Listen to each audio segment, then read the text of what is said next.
menyampaikan orasi yang berjudul Pendekatan Penilaian yang Lebih Akurat dan Adil bagi Peserta Didik Indonesia. Next.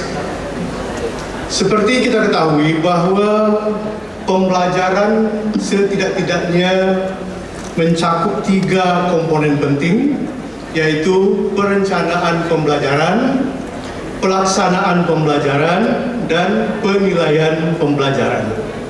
Ini penting adanya keselarasan dalam segitiga emas pembelajaran tersebut. Next.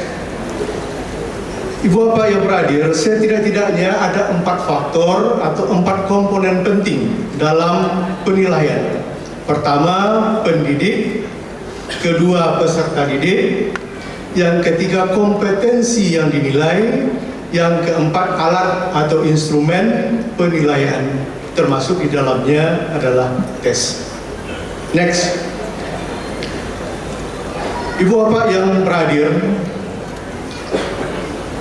para ahli evaluasi dan psikologi pengukuran sepakat bahwa ada 2 teori tes. Kelompok pertama kita sebut sebagai teori tes klasik atau classical test theory.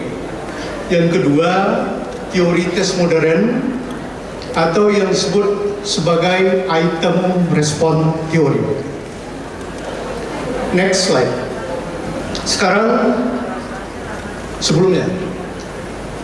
Sekarang mari kita lihat konteks keadilan dalam pemberian nilai atau konten.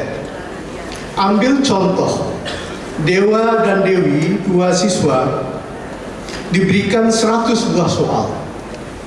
Dewa dapat menjawab 60 soal secara benar.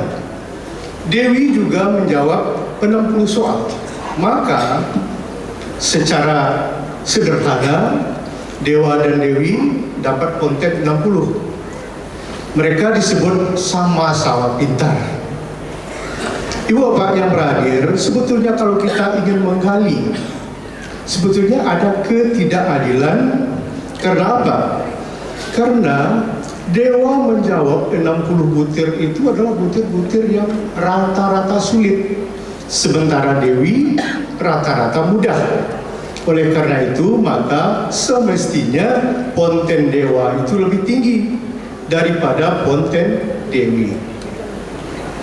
Oleh karena itu, Ibu Bapak, maka taraf sukar butir atau kesulitan butir mesti diperhitungkan oleh para pendidik supaya terjamin keadilan dalam penilaian.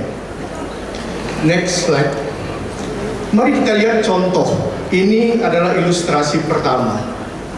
Seorang perempuan mengangkat 2 barbel yang berbeda. Nah, ini olahraga.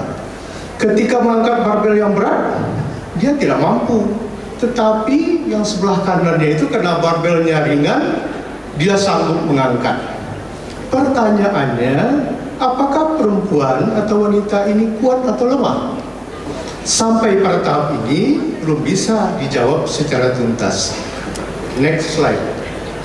Ilustrasi yang kedua. Nah, ini barbelnya sama. Yang bocah kecil ini tidak mampu mengangkat barbel karena berat, katanya.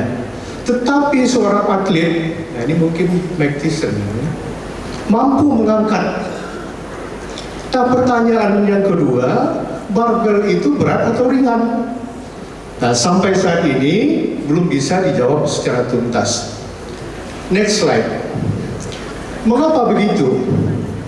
Pertanyaan itu tidak bisa terjawab karena dalam teori tes klasik ada ketergantungan antara ciri peserta tes dengan ciri butir tes atau ciri butir soal. Kita tidak bisa menjawab apakah seorang itu pintar atau tidak, apakah butir tes itu sulit atau mudah, karena adanya ketergantungan. Nah, ini satu contoh lagi. Katakanlah Dewa ketika berada di kampungnya, ketika SD dulu, dia adalah juara kelas. Tetapi ketika dia pindah melanjutkan pendidikan ke kota, katakanlah di Bukit Tinggi, ada orang dari Payakumbuh, Batu Sangkar, Maninjau yang pintar-pintar pula. Apakah dewa itu akan pintar sekarang? Terus kalau dia ke Padang, ada dari Medan, Jakarta, Bandung yang hebat-hebat. Apakah dewa akan hebat juga ketika kuliah di UNP?